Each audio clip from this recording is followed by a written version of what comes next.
yourself as the frontliners of implementing these technologies in the real educational environment across the regionals as well. So what is the one myth about AI and also the immersive technology that we have seen today in education that you wish so much that you were pressing it in your practical experience?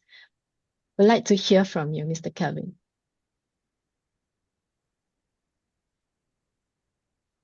Mr. Kelvin, your mic is muted. Yeah.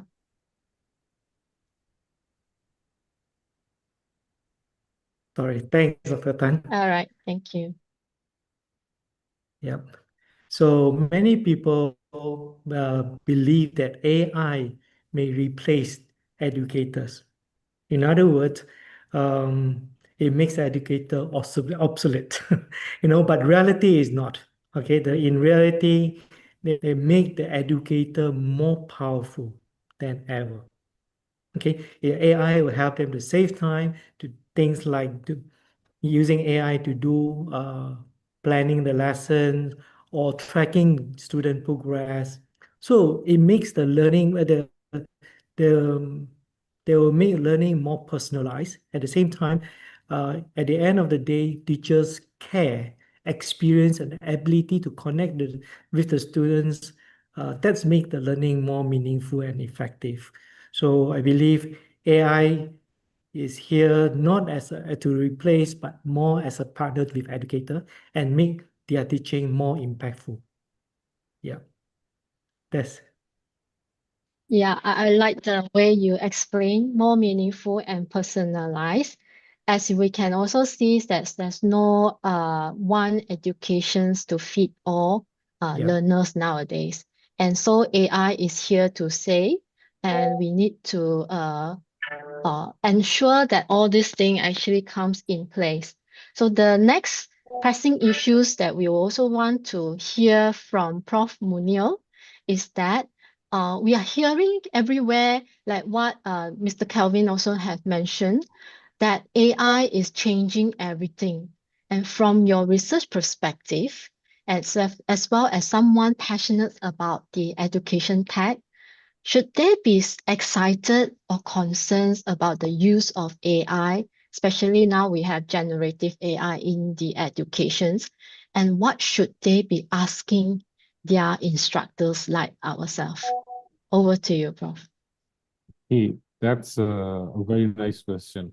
Actually, personally experiencing working with the student, with the faculty, and at different levels, I think they are both excited and cautiously optimistic.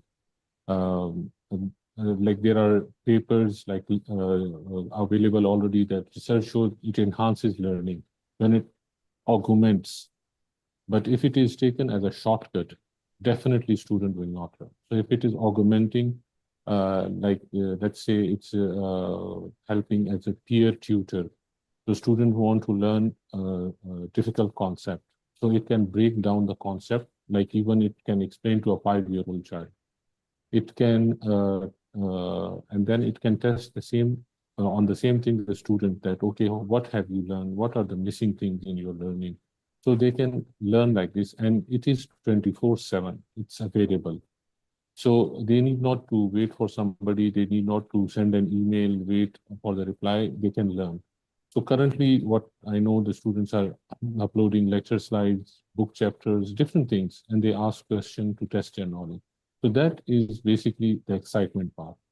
The cautious part is some student definitely, because of their learning load, they may take it as a shortcut. So the problem with the shortcut is the retention of knowledge will not be good.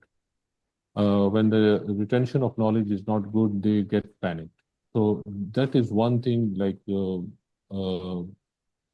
many students have shared this with me, that and the other thing related to that is AI is not a Google search. You need to know how to prompt it properly. Otherwise, you will not get. We always say, the wise people say, ask the right question, you get the right answer. If you do the right prompt, you get the right answer. If you don't do that and you treat it as a Google, that there will be a lot of documents available and then you have to read. No, it will just summarize everything. So that's why the whole thing is, I think the next few years it will be have the students will have the same and the faculty will have same cautious and excitement. I think in next few years it will become more streamlined. It will be like now it's available in so many places. Sometimes even we don't know that AI is there. Like in Microsoft, in Google, so many places now, and every day new products are coming. I think in a very short time, in 2-3 years, by hopefully by 2027, the next generation of students, they would be natives for that. Like not for us, like we are digital immigrants, and they will be digital natives. They know exactly what they are doing. I was reading a paper that a 5-year-old child, a 4-year-old child are using AI-based mobile phones. So just imagine when these students come to your classroom, they already know so much more than us. So I think training, faculty training together with student training is very important now. At least now how to use it ethically and sensibly. So it can benefit, because the learning is not to pass the exam. The learning is to save lives. Learning is to do many other things. So that's the message we have to. And then how does this AI help me think better, not just by answering faster? They have to always know this, that it's not about the answer, it's about the process, how they arrived at that decision. And they understand that AI may sometimes hallucinate also, give them a totally wrong answer. So that's why the teacher, the faculty presence is also very important, at least for now, for some time.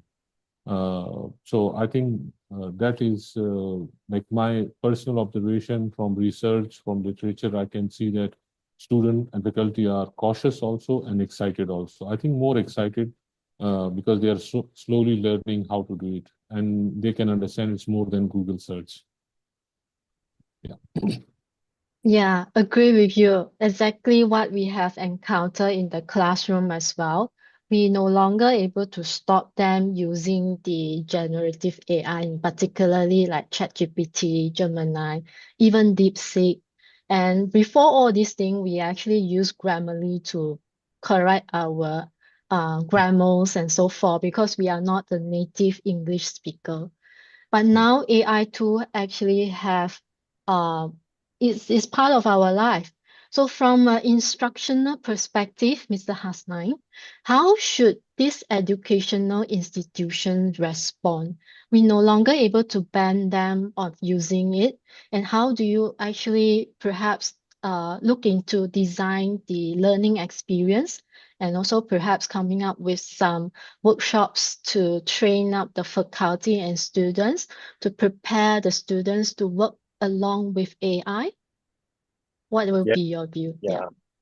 yes, very, very appropriate question you ask. It goes and it can be applied to all new trends or new technologies. Like first of all, we need to actually bring in all stakeholders and come up with the policy or guidelines at institutional level.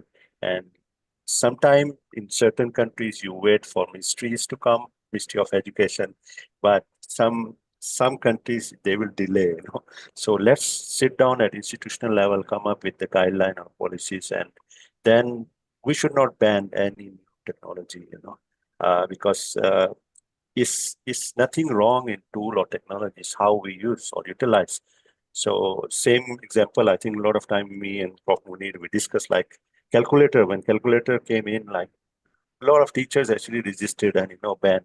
And now my own daughter, when went to mathematics exam, there was an instruction sent to parents, buy a special model of calculator because certain calculation cannot be performed without that calculator. So guidelines first, then need to assess the readiness of our faculty. I'm not worried about students. Students, they are ready, ever ready for any new technology. So plan where are the gaps in our faculty and bring them on board, as you have mentioned, like conducting workshops. So luckily at IMU University, we were, thanks to senior management, like they have formed task force, we have guidelines in place, and we already prepared a short course where, learners, all students and faculty, they must complete that to at least be aware of what is the strength of AI, what are the ethical use or responsible use of AI. And I think with all this, and my final line would be, we need to follow blended approach. We can't implement a new or a technology across the board, in one go. So there will be certain faculty, they are very IT savvy. And one of example is Prof Muneer. That's why, I don't know, 6 or 10 years you were saying we have given him e-learning guru. So there are certain faculty, we need to handhold them, and guide them and show them and convince them. So it should be actually in stages and basic level across all the stakeholders. That would be what I could actually recommend. Thank you so much for your sharing. A small dosage of, like what doctors always say, an apple a day will make you more healthy. Okay. Well, Mr. Kelvin, I'd like to actually ask you one question because this is also some personal questions from myself as well.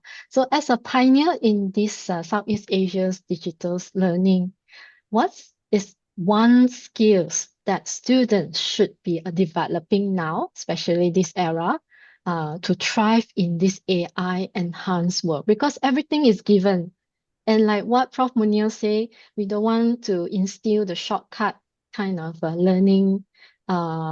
It might become something not relevant anymore if they keep on using AI. But then, what is the positivity of it? Like, would you like to share with us today's forum? Sure, Dr. Tan. This is something that personally I've gone through as a student recently, as an online student picking up a course from Cornell University. It's 100% virtual, and and they apply a lot of AI into the delivery. And so my experience from that course actually is one of the most important skills that students should build today is critical thinking. It's not about technology, devices, and all that, but critical thinking is important because with the AI, we still need to have the knowledge about, have the understanding about how to ask good questions, like what Dr. Munir have mentioned earlier. And also not just asking, but also verifying and evaluating the AI-generated information. We cannot take bulat-bulat or take a raw barrel, whatever AI provide.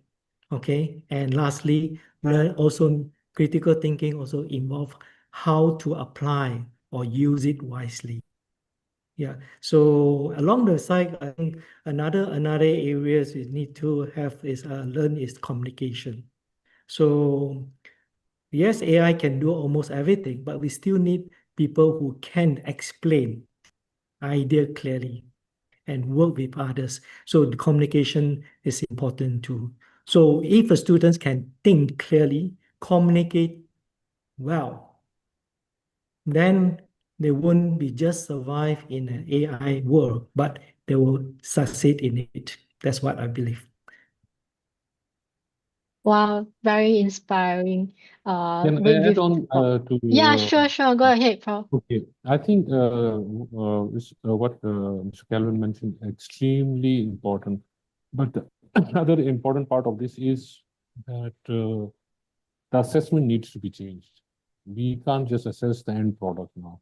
We have to assess the whole process, how they arrived there. That's why critical thinking is important. How do you make that decision on which basis? Like previously, evidence-based medicine, dentistry, all these things were there. But the evidence-based practice based on how the student have arrived. So basically, the main thing we see is the transformation of the assessment processes. We should not just have a big bang exam. We should have the whole process that how the student have arrived at that decision. Yeah, thank you. Yeah, exactly. So like what Mr. Kelvin has touched, the critical thinking skill is what we as a faculty and also pioneering the e-learning platforms as well to ensure the learning is not just last within the classroom, it's also outside the classroom. And also now with the AI enhancing tools, we are looking into 24 hours AI assistance. As you can see that we are having a diverse learners across from regions and from internationals as well. And so university is no longer hosting local students, but mostly international as well.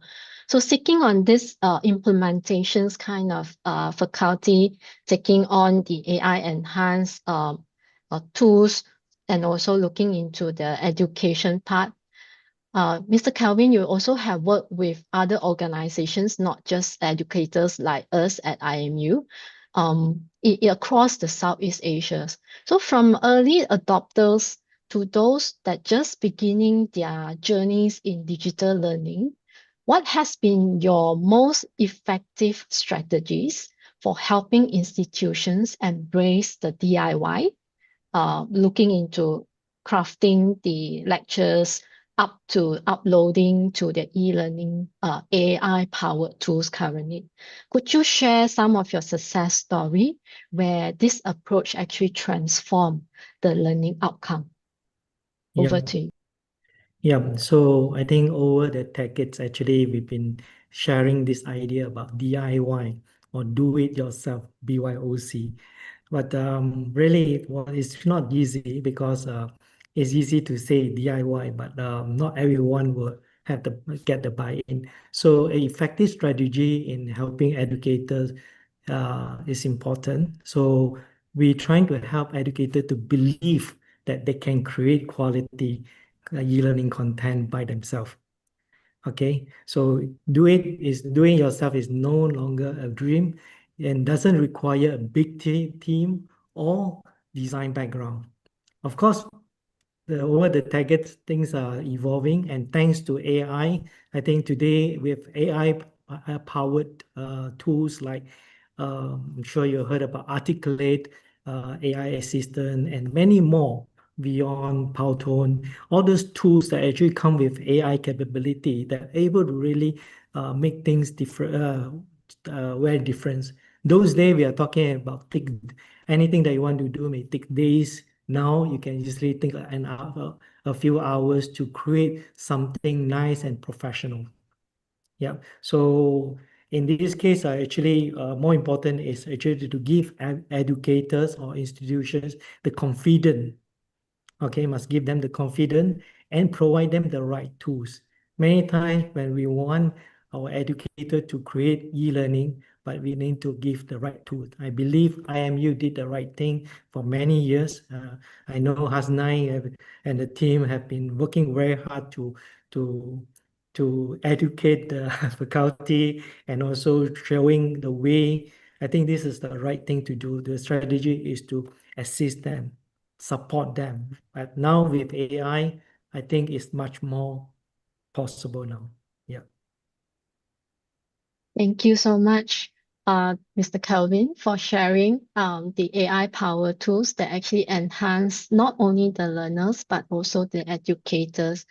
So like I would like to share a bit as well, because previously we relied too much or a lot, and as well as currently on the PowerPoint. Yeah. So now even PowerPoints, we can auto-generate with the AI tools as already. Why do I say that is because we are the content experts. We have all the knowledge that we would like to share. But of course, developing those content into the presenters, presentable kind of slides in the lectures with only 1 or 2 hours given to us is never enough. And of course, we also looking into the faculty workload as well, right? So with AI power, I think the content experts can leverage this kind of tools very much. And I think the faculty embracing this with the help of the e-learning instructional designers and give us the insight of it. So this also questions to Prof. Muneer. So from the educations and educators like us, what's the evidence should they be actually looking after? Like, except myself, because I grow up with technology, and also I teach computing and programming. So what is the other faculty takes, and also the evidence should they actually look for before adopting this new AI or actually the VR tools, especially in medical and dental educations? So from your research background, I think you could share some thoughts and also your point of view in this. Yes, thank you. So I think one of the most important thing I will say is to distinguish between genuine enhancement from merely impressive AI education tool. Like we should see that the student learning is enhanced or the student was just engaged. Like there are different tools in which the student engagement will be very good, but later when you ask them about their knowledge again after some time, the retention is not there. So this means they were very well engaged. They were so happy. Their feedback was fantastic. But when you assess them, you find out that the knowledge was not there. So basically, in 2025, examining these tools, evidence of effectiveness, like your practical impact, alignment with your educational goals, rather than just flashy features, and applying the learning science test, genuine tools aligned with established learning principle, that is spaced repetition, retrieval practice, elaborate feedback. Look for peer-reviewed, like the products are tested, especially research-based, if it is, so it will be fantastic. So in research, it should be, what I understand, it should be more than 100 students. The product is tested, so we know from there. So one good example is Duolingo, the AI app for languages. So they use spaced repetition algorithms. And that helps in retention because it's just not just releasing the knowledge to them, they are just testing them off and on, and the students are also alert. So by doing this the learner is alert, and the absorption of information in their brain is more. They will write it down. They will do different things to make sure to, because at some stages they can't go to the next stage. So that's why the spaced repetition is quite an important thing. And then if you compare the same thing with some flashy VR product in which the student was very engaged, they enjoyed, they were traveling through veins and arteries. But after some time, you ask them, they have no idea what happened. They were just happy at that moment. Euphoria was there, and then they forgot. But if there was in between, there was assessment, like when, just giving example, in VR, they are traveling through some body parts and they're seeing, discovering new things. And there, the same thing, same time, there are questions from them. What have you observed? What have you seen? What have you learned? What you wanted to learn? Things like this. And that will help basically the faculty also. Just like what we are trying also here in IMU University. So Mr. Hasnain mentioned about we are doing different workshops for faculty and students. So for faculty workshop, we are now taking feedback, basically data to find out that the comfort level of the faculty, which level they are. Because it's also no point, somebody's already at intermediate state and we are giving them basic AI things, so they are not interested. So if we have some baseline data, so which we are trying to do, so we will know that who is at advanced level, intermediate level, and advanced level will have certain other workshops, so they can come up with AI tools, just like Mr. Kelvin mentioned. So we will expose them to an environment where they will do things differently. So rather than dependent on some other AI tools, some of the universities have already started doing this. So I think we are working on it. We have done our first round, and now we will be starting a second round to take some baseline data. So then the faculty will be more prepared for it. Yes. Thank you. Thank you so much for the detail and the insight of the university is actually embracing the change and also looking into the AI tools and how to help the faculty. So as you have mentioned, and I also pick up the workload sessions as well. As we also heard that some educators and also our peers are complaining about our own workload. Yes, AI is here, but then it's actually increasing my workload rather than reducing it. So how do you actually ensure that AI and immersive tech like this reduce rather than increase the educator burden? Over to you, Mr. Hasnain. Okay. Yeah, I thought that question is addressed to faculty, but anyway, maybe I can wear a different cap. Right. Yeah. If any tool, if you don't know the strength of the tool, so you will waste more time. And it happens personally with me when I started instructional design career. I like one of the tool and I actually picked up that tool. And for any project come in, I will use that tool. So in a rush, I forget to properly do the need analysis and assess. And I went for that particular tool. I don't want to name because now tool is changed a lot. They have added a lot of features. So I end up wasting time, yes, because I picked wrong tool or technology. So back to what I earlier explained, like faculty is rushing for any problem, even their personal problem also, they will go and ask AI assistant.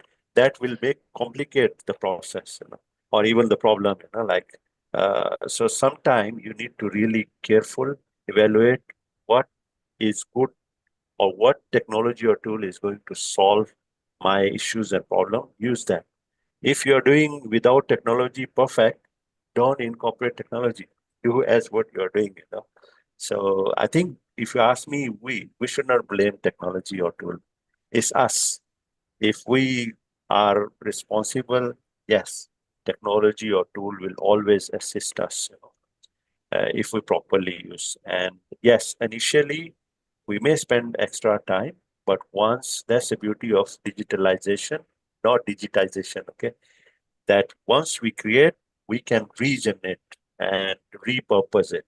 So that's the beauty. So initially you may need extra time, but if I was doing actually yesterday panel discussion moderation, and very nice idea came up that you don't let AI guide us.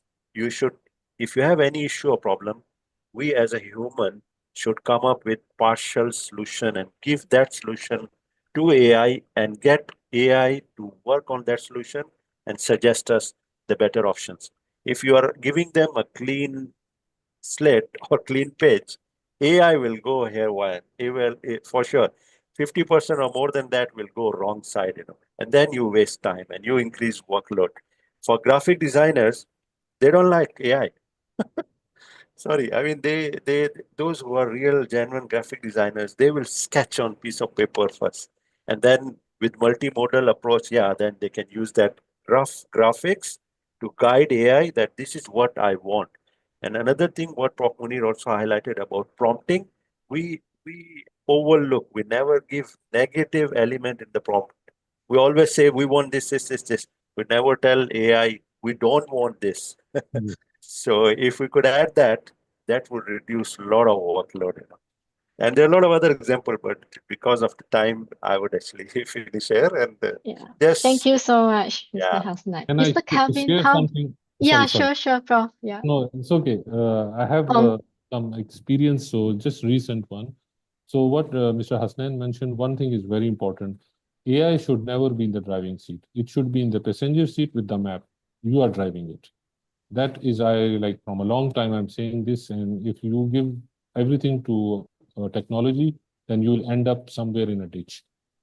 So the other thing is like recently I was marking some student scripts. So what I did that based on model answer, I have given all the scoring, everything done. Then I took that same thing, like the whole thing I submitted done. Then I used AI tool to find out like in all these students, what are the sections in this whole exam that the students are weak, the top five, the middle, and the bottom. Then I try to find out which topic specifically. or which area. So in just, I think within 15, 20 minutes, I found out a lot of information, particularly about a couple of students that they're weak. But then when I found out that almost all students, they have one weakness, one topic, they were not very clear, the concepts are not clear. So then I alerted the module coordinator that what do you think? So the module coordinator said that in their continuous assessment, they also were struggling. So you can, like, if you know how to do it, prompt it. It just took me 10, 15 minutes. Otherwise, we would have meetings and meetings to find out that who is weak, and we will flag them, and it will take. So just simply share the information with the module coordinator and inform them that these are the topics or themes. The student concepts are not clear. Can we work on it, some remedial action, and then we'll solve the problem. Thank you. Yeah. Thank you so much. How about Mr. Kelvin? Would you like to share your view and also those institutional that you have deal with have certain questions as Yeah. well? Mm. Yeah, I think since the introductions of AI, I think a lot of people straight away jump into one conclusion: burden. Okay, educate burden the educators. I think it's totally wrong. You know why? Because it's not like in the past the introduction of uh, VR, AR. Yes, all those are really burden, but AI actually is the other way around. AI actually is assisting us. It become your assistant. Yeah. So like what Prof mentioned just now is you are still in the driving seat, but there's someone to guide you. There's a co-pilot. Not the Microsoft co-pilot, but the Yes, co-pilot just like a in GPS. yeah, so it should not be adding burden. In fact, it will relieve and save more time to do something better. Okay, but of course, in this case, I also strongly believe that any introduction of technology to any organization, whether corporate or education, I think we should always start with small. Okay, start small and then use tools that is simple and supported. Okay, so don't need to think about, wow, want to do something great and all that. Start something simple but supported. Okay, so and this case, I will say organizations like the university should provide proper guidance. Okay, and as I think the IMU also have a team to provide guidance and peer support. I think that will help them to increase the confidence and less overwhelming. Yeah. So it's a experience. It's about experience of easier and more supportive. I think that is what needed. Actually, AI is not different from others in the past. The technology in the past is the other way around. It should not add burden to it. Yeah. Yeah, exactly. Agree with you as well. Not adding burden, but like also what Mr. Hasnain has shared, sometimes we find our own problem, not solution. All Create right. problems. Yeah, we create problems, but not countering it with a proper tools. Like keep it simple. I like the words, keep it simple. And keeping it simple, also, we are also looking into assessing the students because as a university, we need to ensure the learning outcome are achieved individually. So with the current building of sustainable e-learning ecosystem, Mr. Kelvin, how can these institutions fairly evaluate the learner's performance as what we have bounded by MQA in Malaysia? We do have to look into formative assessment and summative assessment. Yeah, so with your opinion and also your experience, how would AI be part of the process in such assessment evaluations? You're asking me, is it? Yeah. Okay, definitely AI is not just about changing how we teach. I think it's also how we assess learning. So I think the under MQA, they're doing the ODL evaluations and all that. Actually, I would say there's a lot of things need to be revisit. Okay, we don't depend on the traditional exam anymore. I believe the introduction of AI.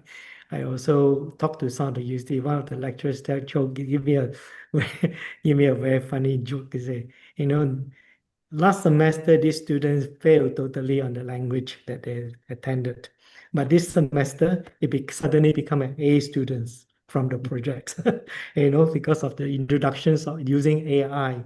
So definitely, I say, well, definitely there will be something need to be changed in terms of how we evaluate. Okay, so I think one of the things that we need to rethink about the assessment is focus on their problem-solving skill, the teamwork, and also like what Hasnain mentions, using AI in an ethical way. Yeah, so it will be responsibly.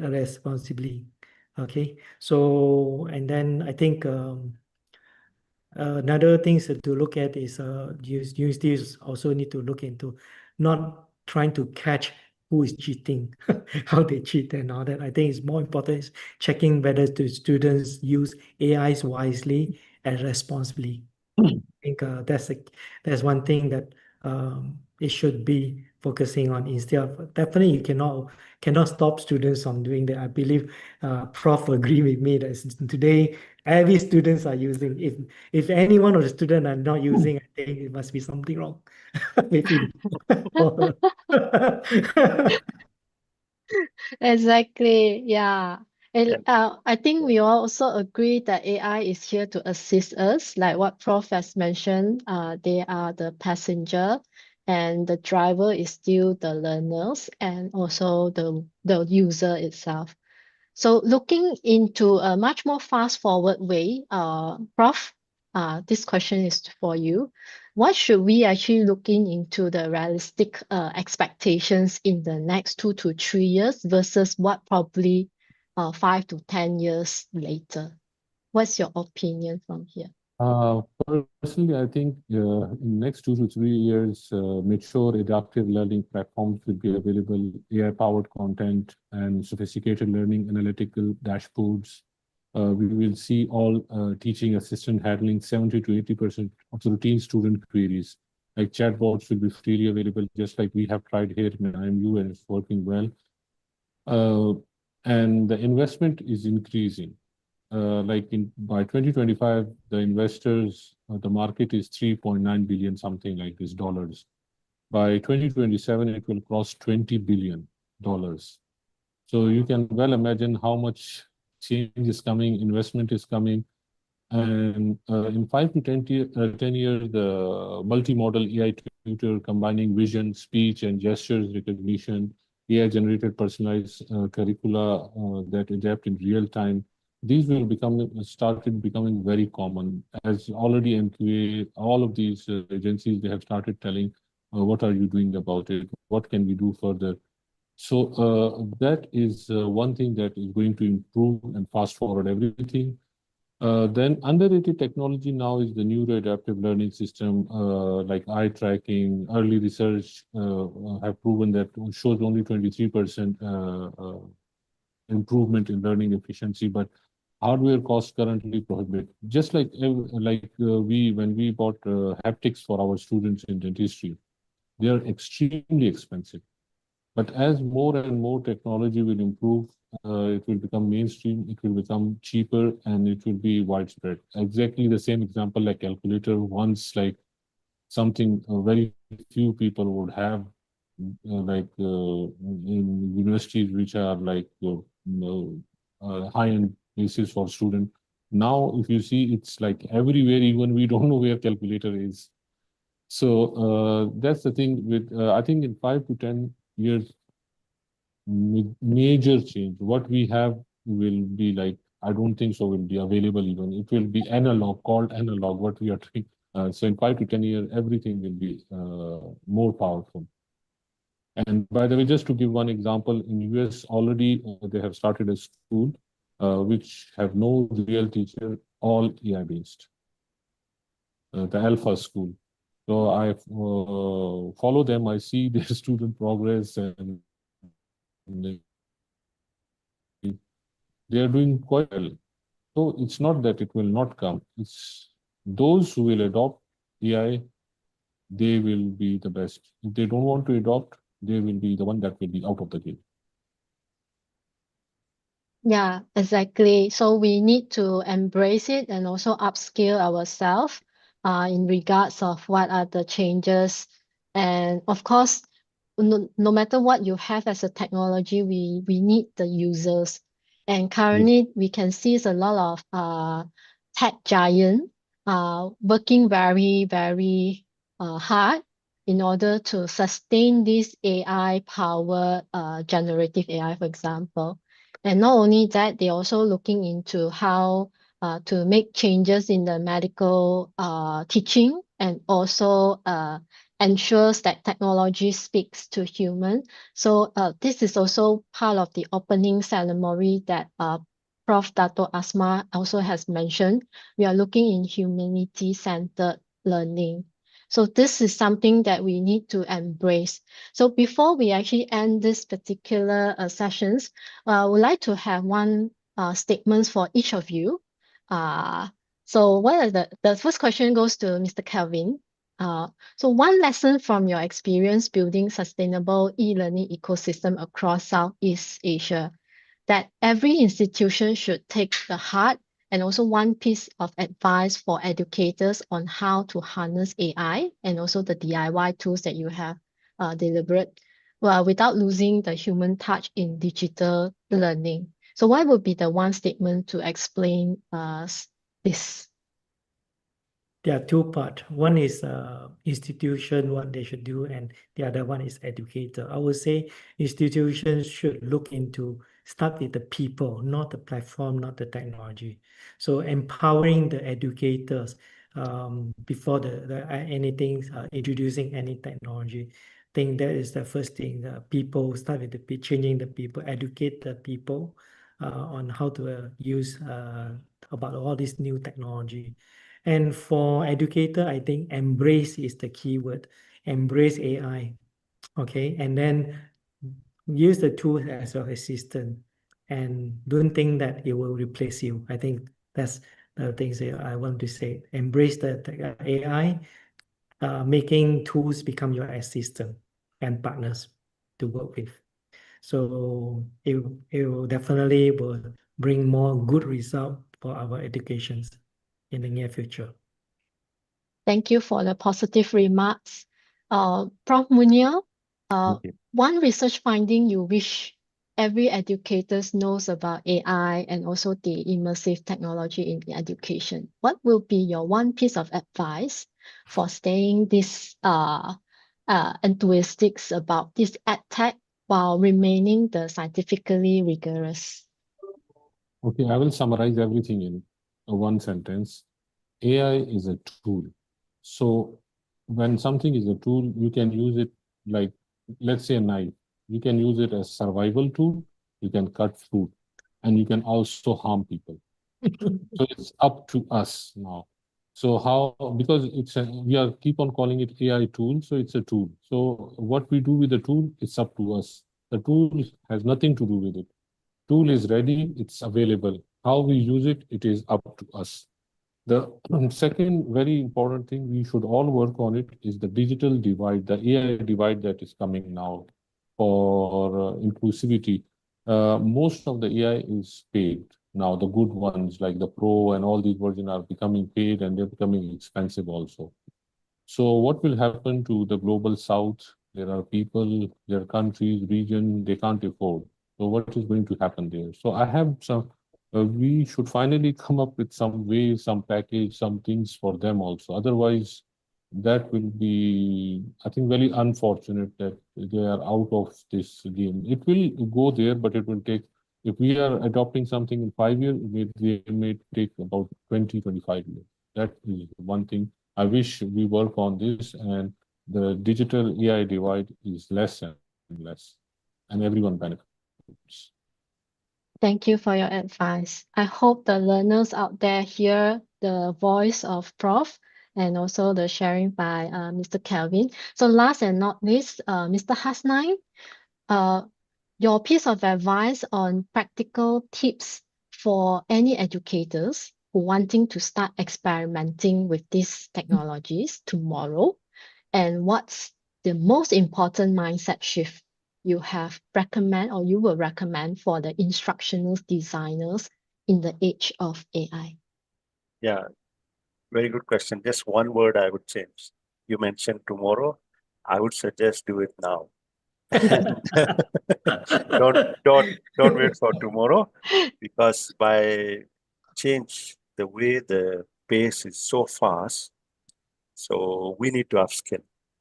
And that's where I repeat again, like if you're talking about instructional designers, uh, you should have your own skills first, like as what Prof. Muneer and Kelvin also highlighted. Don't let AI lead us. We should lead and put AI to assist us. And AI or these tools, I mean, I heard like some of the countries, they are changing schools' name from School of Computer Science to School of AI to let you. I actually learned about AI in my master's in 1999 from USM, University of Science Malaysia and Penang. So by then I learned neural networks and all that. So to us, AI is a small dot in computing or computer science. So tomorrow something else we can't change. So that's what I'm trying to highlight. Make it AI as our assistance and leverage on the strength of AI. It's a tool and use it for the benefit of humanity. And I mean, in another panel, we discussed like how we can bring in asking AI to real life problems, like how to address our environmental issues, climate change. Let's see how AI could guide us in that kind of challenges which we can't actually answer. Kevin maybe need to add something, right? Yeah, I think AI plus HI is the most powerful things to do. Yeah, what we Human studied intelligence. previously is just in the textbook, but now we can actually feel it and using it practically. So I think that will conclude our forum today. Really thank you, Prof. Muneer, Mr. Kelvin, all the way from dialing from Thailand, and also Mr. Hasnain. We'd like to end the line of thank you for enriching this particular discussion, and we deeply appreciate the time given by you guys. Although there's some slight delay, apologize for that from the organizing committee, and also share your insights on this topic of interest in this forum. Yeah, over We to you, have MC. okay. Thank you, We have everyone. we have question from live stream from Miss Farha. If you could name 3 core skills or maybe qualities for educators that will boost progress of AI, IL, or any new methods in education, what would they be, and how these skills can be nurtured in practice? I already replied actually. Oh, Yeah, it critical skills, So Critical thinking. yeah, critical thinking. That's also, yeah. And mindset change, like we would like to learn. And the last but not the least, like how we could leverage to solve human issues or humanity issue. So this is what my 3 skills. Maybe others can add. I agree. These are the most important skills. The mindset change is the most important thing. And also able to ability to evaluate and making a decision because AI provide too many things, too many answers sometimes. We need to know which one is to Correct one. evaluate and assess which one is the right things to do. So that means we still have job. Well, yeah.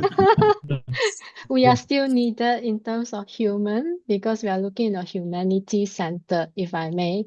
Yeah, because humanity-centered means that we are still need some human touch in regards of what teaching methods that we are looking into the help of AI.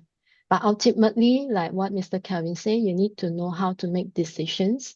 Sometimes along the line, like how we use our smartphone, sometimes there's no internet connectivity. We can't expect the generative AI always with us. Sometimes rather they are offline. So we need to pick it up and in the snip of fingers, we need to know the answers. And this is how humanity is still in place, and we still need faculty members to guide the students and also learners. How do you learn in empathy, because we are human, right? We need the emotional care and so forth. And looking into that, there's a lot of mental health issues currently looking into adolescents and also teenagers. So this considers something, hopefully the companion such as AI could help. But along the way, there's still a need of human touch, like what the panels has actually mentioned. Yeah. Okay. Thank you to the moderator, Dr. Tan Xion, and panel speakers, Mr. Kelvin Loh, Prof. Muneer Gohar Babar, and Mr. Hasnain Zafar Baloch for such an engaging and insightful discussion. You have given us plenty to think about regarding the real progress of AI and immersive technologies in education. For everyone online, we would love to hear your thoughts about this session. Please take a moment to fill in the iLRF 35 feedback form. Your feedback will help us to create even better learning experiences in future events. This concludes day 2 of the festival. On behalf of the organizing committee, we extend our heartfelt gratitude for your participation in today's sessions. We hope you were inspired by the insightful thoughts and engaged by the interactive forum. We wish you a pleasant afternoon and look forward to welcome you back tomorrow for day 3, the final day of iLRF 25, where we will announce the winners and bring this incredible journey to a close. To all speakers and the moderator, you may now leave the Zoom session if you wish, and we hope to see you again in future events. Thank you very Thank much. you. Thank And you. goodbye. Thanks, Bye-bye. Kelvin. Bye. Thanks, Prof. Bye. Muneer. Bye. Bye. Bye. Thank Thanks, you. Xion, Bye. Bye. for Bye. moderating. Bye.